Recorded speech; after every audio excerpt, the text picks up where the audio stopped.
Hello everyone. Welcome to the Xlife channel.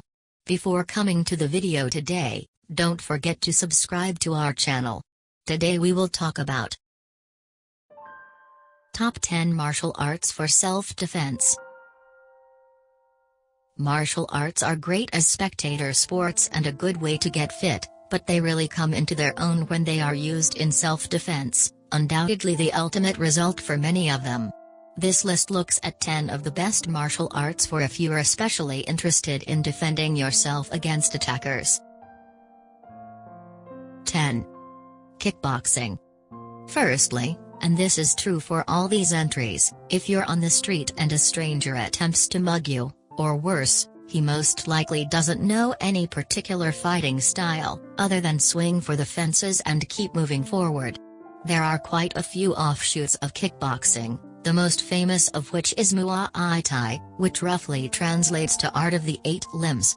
Kickboxing for self-defense concentrates on its version of punches, knees, and kicks, fast-paced, distracting, and aimed at all available openings. If the attacker has a knife or gun, and is within arm's reach, he will use the weapon.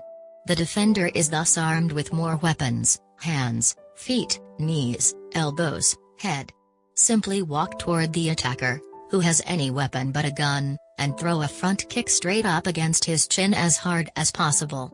Kickboxing thrives on this sort of move, and teaches the practitioner to execute it with such extreme speed, faster than the attacker can react, that it virtually rules out the risk of fancy kicks. Do it correctly and it will almost always break his jaw, crush his larynx, shatter his teeth, force him to bite off his tongue, etc. He will not fight after this. This sort of kick is well trained to the point that it can, in fact, be delivered efficiently, that is, quickly and powerfully, without being telegraphed. Alternatively, step to the side, grab the attacker's weapon arm, and sling your forehead into his nose. This will not hurt you nearly as much as you think. The attacker's nose, on the other hand, will shatter like a firecracker. Well-trained kickboxers practice something called combat chi, which is the physical conditioning of any part of the body through repeated damage, until it no longer sends sufficient pain signals to the brain to bother the person. Kickboxers will roll a baseball bat handle up and down the shin firmly enough to cause aching, for about an hour a day for 2 years. The tibia is repeatedly damaged and rebuilds itself stronger and thicker. Eventually, the kickboxer can kick the baseball bat in half with his or her shin, and not feel pain. 9. Karate. Here, special emphasis is placed on attack deflection. Most punches or knife lunges are performed straight toward you, not in an arc. Few fighters are stupid enough to try a looping haymaker. Thus, step to the side, creating a lateral line toward the attacker's arm. Strike the attacker's punch or knife hand, then quickly strike his lower side, belly, or back with your other fist. This is very difficult to defend against, and most likely he will not be able to. Push forward and throw a knee into his quadriceps. This hurts like crazy. Strikes to the face and head are important, but the attacker will expect them, so instead, block his right-handed attack with your left fist, or vice versa, and punch with your other hand straight into the soft spot below his sternum as hard as possible, twisting the hips. This target is the solar plexus, and will incapacitate him as effectively as a strike to the groin. Or, if he charges forward, snap a front kick straight up with the ball of the foot planted as hard as possible into his stomach or solar plexus, not the groin. If one of the former targets is struck, the attacker will be forced back in agony, by means of his center of gravity. He is leaning forward while charging, and a kick to his groin will cause him to lunge into you. 8. Aikido. An interesting art that is immediately recognizable. It does have a few striking moves in it, but for the most part, it is based on the principle that when an attacker strikes, he leaves some part of his defense vulnerable. If you, the defender, do not attack him, you remain defensively invulnerable. Do not resist his attack. Use its momentum against him. Steven Seagal is the most famous Aikido practitioner in the Western world. He may be a horrible actor, but he is a genuine 7th degree black belt in Aikido, and his signature move is absolutely essential to any self-defense arsenal, the Kokushi, or forearm return. The attacker steps forward and throws a straight punch. You sidestep, snatch hold of his wrist, and twist around in time with his punch. Do it right, and it will fling him completely off balance, using his own momentum, while you whirl around and twist his wrist toward the outside. He probably will not flip over like the classic theatrics in a Seagal film, but his wrist may well break. He's unlikely to fight anymore after that. Most critics of this art point out that it is nearly impossible for the average black belt to catch a person's punch and turn fast enough to perform this move, but that's not true. It's actually a very easy move to learn and perfect. Aikido thrives on joint locks, which do not require much speed to perform, compared to the Kokushi, and are extremely effective in immobilizing and incapacitating an attacker. 7. Wing Chun Kung Fu is the art that Yip Man taught to Bruce Lee, and which Lee rebelled against as too slow and formal for self-defense. That's quite misleading. He meant that it was insufficient for him when fighting against professional martial art experts, like Hwang Jack Man, with whom he fought a famous duel. Lee invented his own version of Wing Chun, which became entry number 5, because of the inadequacies he noticed in Wing Chun. With this method, he defeated Wang in 3 minutes, when almost any other fighter in the world would have needed a lot more time, and would have suffered much more injury. He won by delivering Wing Chun's signature punches. They do not use the hips, but are instead very fast, rapid-fire left, right punches to the attacker's chest, not the belly, not the throat, but the sternum or solar plexus. You block the opponent's attack with one hand and respond with the other fist straight into his chest, following with the other fist, again and again, walking into the attacker as you punch. The forward motion of your whole body adds power, which, coupled with the arm strength of the average 100-pound woman, results in about 300 pounds of force rammed repeatedly into the attacker's chest. The only thing left is to practice your speed in doing this. 15 punches before the attacker can react are not unheard of. These punches also have the advantage of keeping the elbows close to the sides, preventing the attacker from grabbing the punching arm.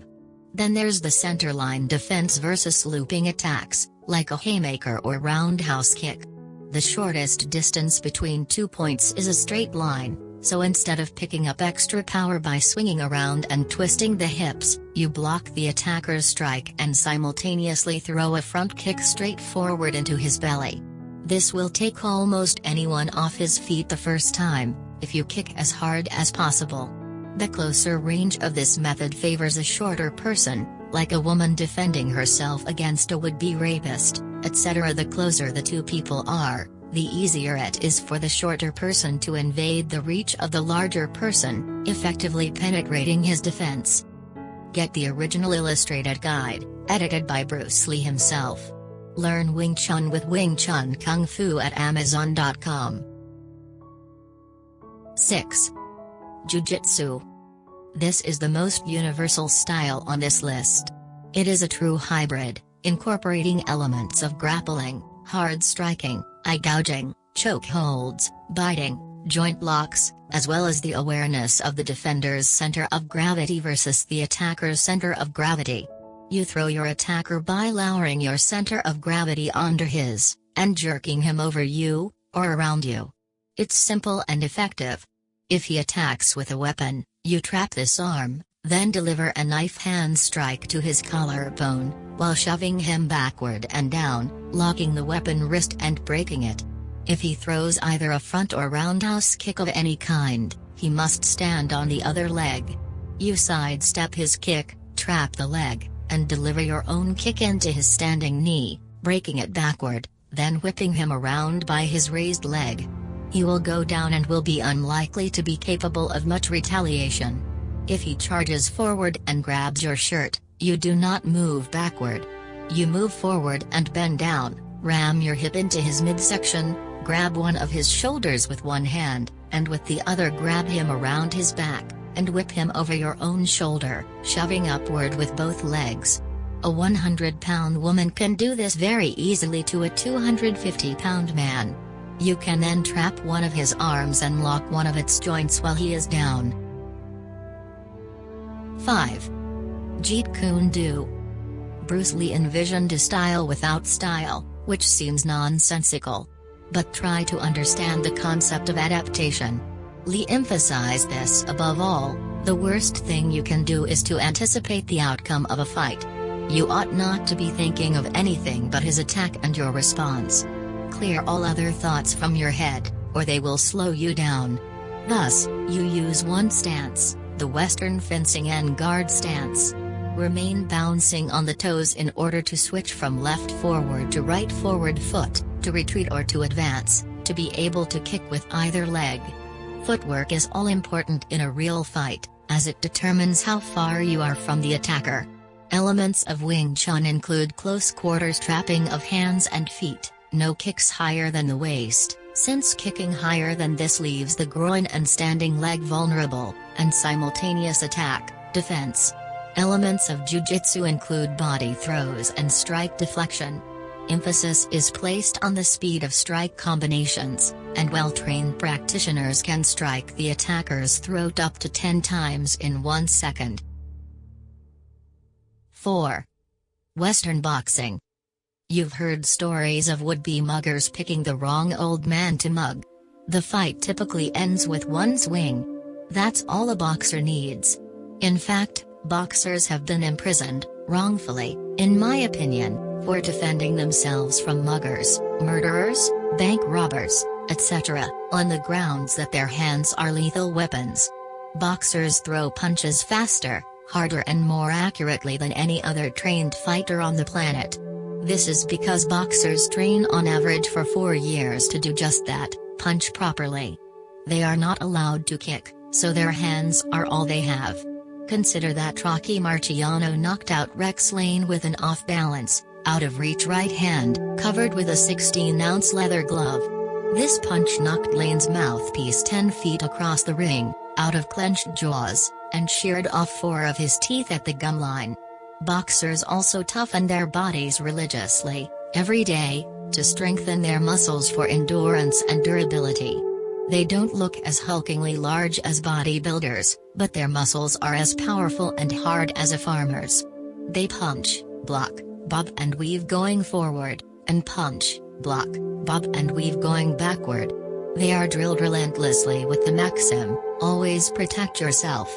The hands stay on both sides of the head, the posture crouched so that the whole body is ready for explosive power, and that the front of the torso is protected by the forearms. Your target is the side of the chin, which will wrench the attacker's head sideways and shut off his brain by pinching the spinal cord in the neck. His strength and rage do not matter. You will black out instantaneously. 3. Brazilian Jiu-Jitsu.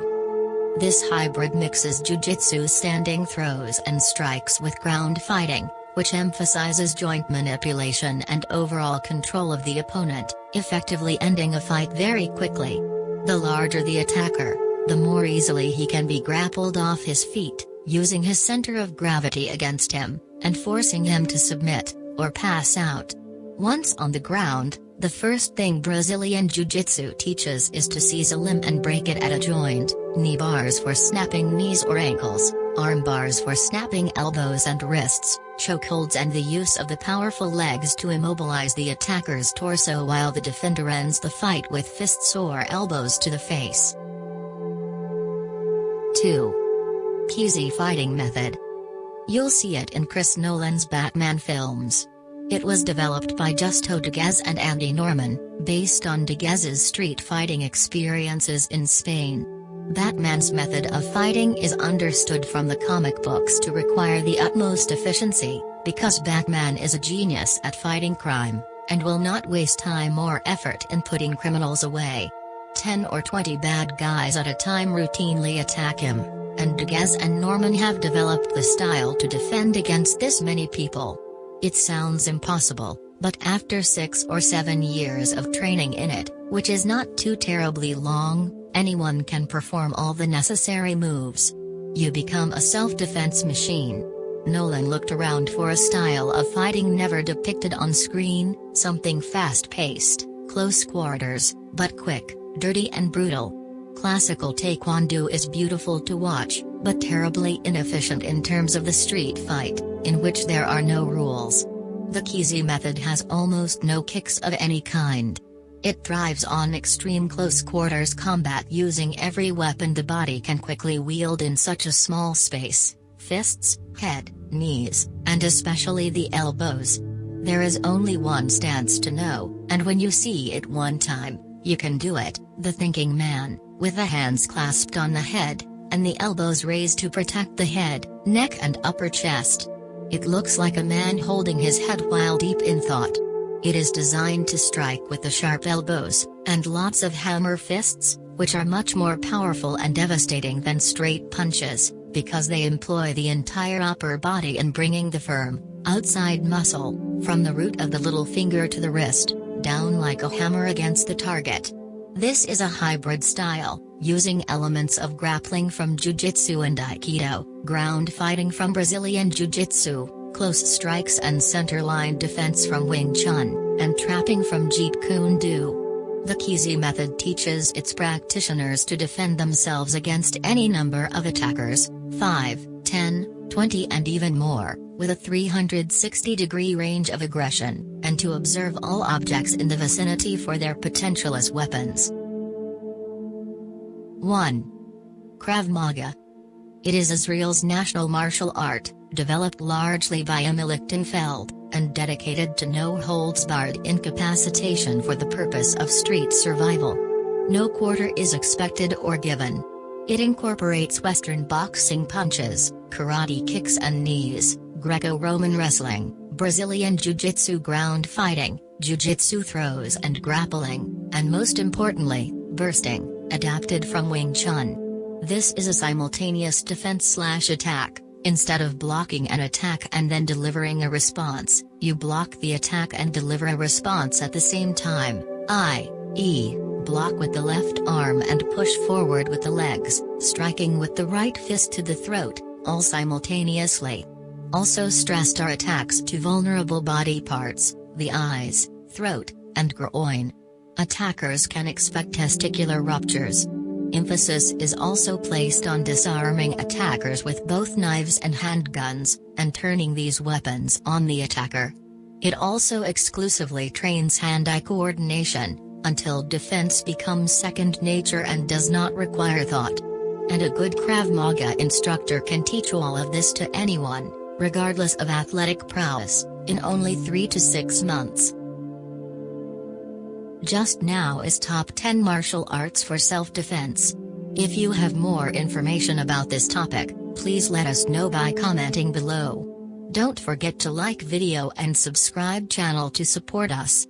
Pushing the notification bell to not miss the next video. See you in our next video.